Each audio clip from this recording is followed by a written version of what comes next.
మన దేశంలో కరోనా కొత్త వేరియంట్ రోజు రోజుకు విజృంభిస్తుంది. దాదాపు 5,000 కేసులు ఇప్పటికే దేశంలో నమోదైనట్టుగా వైద్య వర్గాలు చెప్తున్నాయి. అయితే ఇప్పుడు వచ్చిన కొత్త వేరియంట్ ఎంతవరకు ప్రమాదకరం? దాని నుంచి ఎట్లాంటి జాగ్రత్తలు తీసుకోవాలనేది Prasad hospital Nacharam pulmonologist doctor Rajesh గారు ఉన్నారు. సార్‌ని అడిగి మరిన్ని వివరాలు తెలుసుకుందాం. సార్, ఇప్పుడు కొత్త కరోనా వేరియంట్ కూడా మన దేశంలోకి వచ్చింది. దాదాపు 5,000 కేసులు కూడా ఇప్పుడు నమోదైనని ఇండియన్ మెడికల్ అసోసియేషన్ కూడా చెప్తుంది. ఈ కొత్త వేరియంట్ డేంజరా? గతంలో వచ్చిన వేరియంట్‌కి, ఈ వేరియంట్‌కి డిఫరెన్స్ ఏంటి? నమస్కారం అండి. నా పేరు డాక్టర్ రాజేష్ పాల్వాయ్. ప్రసాద్ హాస్పిటల్స్ నాచారంలో కన్సల్టెంట్ పల్మనాలజిస్ట్ నేను. ఇప్పుడు మీరు అడిగినట్లుగా ప్రస్తుతానికి దాదాపు 4,000 నుంచి 5,000 యాక్టివ్ కేసులు, కోవిడ్ కేసులు మన దేశంలో నమోదైనట్లుగా తెలుస్తూ ఉంది గణాంకాలను బట్టి. అయితే ఏంటంటే వీటన్నిటిలో కూడా ఎక్కువగా ప్రమాదకరమైన కేసులైతే పెద్దగా సంభవించడం లేదు. మరణాల రేటు కూడా చాలా తక్కువగా ఉంది. ప్రస్తుతం ఉన్న వేరియంట్‌లో అన్నిటికన్నా డామినెంట్ వేరియంట్ వచ్చేసి JN.1 అంటాము. ఇది ఒమిక్రాన్ యొక్క సబ్ వేరియంట్. ముందుగా మనము గత కోవిడ్ వేవ్స్‌లో చూసినప్పటికే ఒమిక్రాన్ వేరియంట్ అనేది కొద్దిగా బలహీనమైన వేరియంట్. దానివల్ల ఎక్కువ మందికి అస్వస్థత చేకూరింది. కానీ అది ప్రమాదకరమైనది మరియు తీవ్రమైనది కాదు. మరణాలు కూడా ఎక్కువ సంభవించలేదు. అలాగే ఈ వేరియంట్ వల్ల కూడా ఎక్కువగా మరణాలు సంభవించే అవకాశం లేదు. పూర్తిగా ఆరోగ్యవంతమైన వ్యక్తుల్లో మరణాలు సంభవించే అవకాశం అయితే చాలా తక్కువగానే ఉంది ప్రస్తుతానికి. అయితే మనం గత కరోనా వచ్చినప్పుడు మనం వ్యాక్సిన్ ఏసుకున్నాం సార్. 2 సార్లు, 3 సార్లు కూడా వ్యాక్సిన్ ఏసుకున్నాం. అప్పుడు ఏసుకున్న వ్యాక్సిన్ దాదాపు 2 ఇయర్స్ కూడా అయిపోయింది. ఆ వ్యాక్సిన్ ప్రభావం ఇప్పటికీ ఉంటుందా మనలా? మీరు మంచి ప్రశ్న అడిగారు. ఈ వ్యాక్సిన్ యొక్క ప్రభావం ఇప్పటికి గూడా ఉండే అవకాశం ఉంది. దానికి తోడు మన దేశంలో చాలామందికి ఈ కోవిడ్ అనే వ్యాధి వచ్చిపోయినట్లుగానే మన గణాంకాలన్నీ గూడా చెప్తున్నాయి. దానివల్ల గూడా న్యాచురల్ ఇమ్యూనిటీ ఎంక్వైర్ అయ్యే అవకాశం ఉంది. అందుమూలాన మనము కోవిడ్ అనేది మొదటిసారి వచ్చినప్పుడు ఉన్నంత బలహీనమైన స్థితిలో మాత్రం లేము. వ్యాక్సిన్‌ల వల్ల అయితేనేమి, పూర్వం వచ్చిపోయిన ఇన్ఫెక్షన్‌ల వల్ల అయితేనేమి, మనము ఇప్పుడు వచ్చే ఒమిక్రాన్ గానీ, లేదా అదర్ వేరియంట్స్ గానీ, ఈ కరోనాని తట్టుకునే శక్తిలోనే ఉన్నట్లుగా భావించవచ్చు. అయితే ఇది ఎక్కువ ఊపిరితిత్తుల పైన ప్రభావం చూపించి శ్వాస తీసుకోవడంలో ఇబ్బంది అవన్నీ జరుగుతుంది కదా! ఇప్పుడు ఎక్కువగా స్మోకింగ్ చేసేవాళ్ళు గానీ, డ్రింకింగ్ చేసేవాళ్ళు అంటే ఎక్కువ పొల్యూషన్‌లో తిరుగుతుంటారు కదా సార్. ఇప్పుడు ఎవరైతే స్విగ్గీ డెలివరీ బాయ్స్ గానీ, ఏదన్నా పార్సెల్ డెలివరీ చేసేవాళ్ళు ఇప్పుడు ఎక్కువ ట్రాఫిక్ పోలీసులు కూడా ఎక్కువ తిరుగుతారు. వాళ్ళకు ఆ పొగతోటి ఊపిరితిత్తుల మీద ప్రభావం చూపిస్తుంది కదా! ఇది ఎక్కువ వాళ్ళ మీద ఎక్కువ ప్రభావం చూపే అవకాశం ఉందా? వాళ్ళు ఎట్లాంటి జాగ్రత్తలు తీసుకోవాలి సార్? మంచి ప్రశ్న అడిగారు మీరు.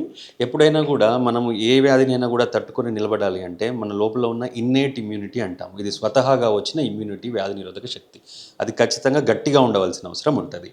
అయితే అన్‌ఫార్చునేట్‌లీ పొల్యూషన్‌కి ఎక్స్‌పోజ్ అయిన వాళ్ళు గానీ, స్మోకర్స్ గానీ, ఆల్కహాలిక్స్ గానీ, లేదా ఇతరత్ర దీర్ఘకాలిక వ్యాధులు ఫర్ ఎగ్జాంపుల్ షుగర్, హెచ్ఐవి లేదా కిడ్నీకి సంబంధించిన వ్యాధులు గానీ, ఇవన్నీ ఉన్న వాళ్ళకి ఏమవుద్దంటే, ఈ వ్యాధి నిరోధక శక్తి ఖచ్చితంగా పనిచేయే అవకాశం కొంచెం తక్కువ.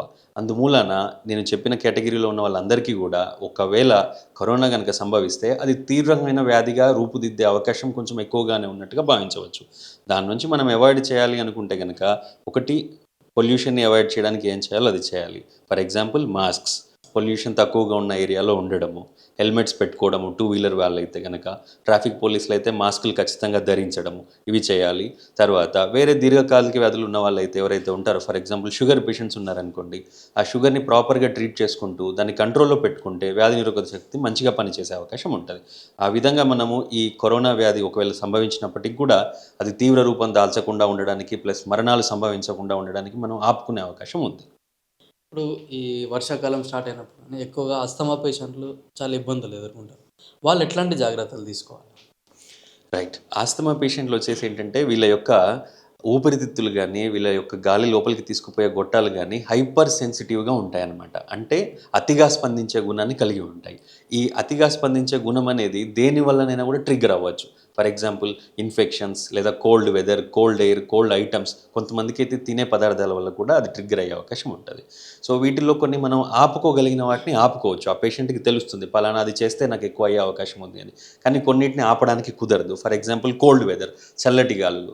సో, ఇలాంటి వాళ్ళు ఏం చేయాల్సి వస్తుందంటే గనక, ఈ చలిగాలిలో తిరగడము, ఎర్లీ మార్నింగ్స్ కానీ, లేట్ నైట్స్ కానీ, వర్షంలో తడవడము, వీటన్నిటిని అవాయిడ్ చేసుకోవచ్చు. తర్వాత చల్లటి పదార్థాలు తినకుండా ఉండడానికి చేయొచ్చు. అండ్ మోర్ దెన్ వీటికన్నా గూడా చికిత్స అనేది ముఖ్యం. సో ఆస్తమాకి సంబంధించిన వ్యాధి ఉన్న వాళ్ళు ఓన్లీ ప్రాబ్లం వచ్చినప్పుడే మందులు వాడి ఆపేయడం మూలన అది అప్పటి వరకు తాత్కాలికంగా తగ్గుతుంది కానీ ఈ అతిగా స్పందించే గుణం అనేది పూర్తిగా తగ్గదు. వీళ్ళ మీద త్వరగా కరోనా ఎఫెక్ట్ చూపిస్తుంది అనే దానికి ఏ విధమైన ఎవిడెన్స్ లేదండి ఆస్తమాకు సంబంధించినంతవరకు. ఇంకా కొన్ని ఒక స్టడీస్లో ఏం తేలిందంటే asthma patients has better protection towards the covid అని కూడా తేలింది. స్మోకర్స్ అయితే ఎక్కువ ఇబ్బంది పడే అవకాశం ఉంది, బట్ ఆస్తమా పేషెంట్లకి కరోనా వల్ల ఎక్కువ నష్టం జరుగుతుంది అని కానీ ఎక్కడ కానీ ప్రూవెన్ డేటా అయితే ఎక్కడ లేదు. వీళ్ళు ఇమ్యూనిటీ పవర్ పెరగడానికి, ఇప్పుడు కరోనాను తట్టుకొని ఇమ్యూనిటీ పవర్ పెంచుకోవడానికి ఎట్లాంటి ఆహార పదార్థాలు తీసుకుంటారు?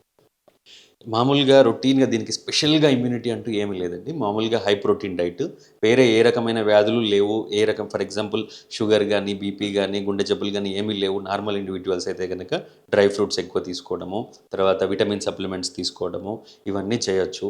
దాంతో సరిపోతుంది. వాటికన్నా ఎక్కువగా కూడా ఏంటంటే మనం హ్యాండ్ హైజీన్, చేతులు శుభ్రంగా కడుక్కోవడము, ఊరికే మూతి దగ్గర కానీ ముక్కు దగ్గర కానీ పెట్టుకోకుండా ఉండడము, తర్వాత ఎవరైనా చుట్టుపక్కల దగ్గుతున్న వాళ్ళు తుమ్ముతున్న వాళ్ళు ఉన్నట్లయితే వాళ్ళు కరోనానే అవ్వాల్సిన అవసరం లేదు, ఎవరైనా సరే మనం దూరాన్ని పాటించడము, లేదా ఎవరికైనా సరే ఈ దగ్గు జలుబు తుమ్ములు ఉన్నట్లయితే వాళ్ళు బయటకి స్ప్రెడ్ చేయకుండా ఉండేలాగా వీలైతే ఐసోలేట్ అవ్వడము, లేదా మాస్కులు అడ్డం పెట్టుకోవడము, చేతులు అడ్డం పెట్టుకొని తుమ్మడము, వీటి మూలాన మనం వ్యాప్తి చెందే గుణాన్ని, వ్యాప్తి చెందే వేగాన్ని చాలా వరకు నియంత్రించవచ్చు మనం. దాంతోపాటు పౌష్టికాహారం మంచిగా తీసుకోవాలి.